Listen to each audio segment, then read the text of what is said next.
The best way to make sparks with a metal match, you want to make sure that you've got a good firm grip on the striker.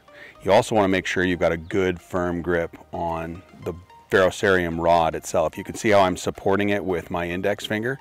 I'm holding on to it nice and tight, and I'm holding that up so that when I take this striker and push it down into that bar, I can put a nice amount of pressure on it and it's going to come through for me. I want you to think about the fact that you're literally scraping metal off this long bar, and the more metal you scrape off of there, the bigger, hotter, fatter the spark that you're trying to get to.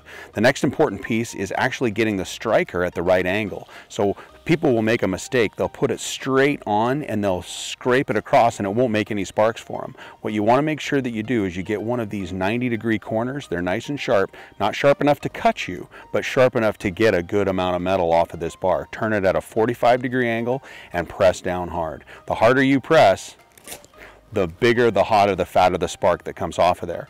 Another little trick that you can do if you've got something that you're afraid that it might be knocked over when you strike it, what you can do is you can actually hold the striker still and pull the metal match backward. Okay? Or I can hold the metal match still and I can push the striker forward. Both of them work equally well, but sometimes when people are striking forward, they kind of lose control of the striker and it knocks over their tinder pile or something like that. So what you can do is hold this steady and pull the metal match backward.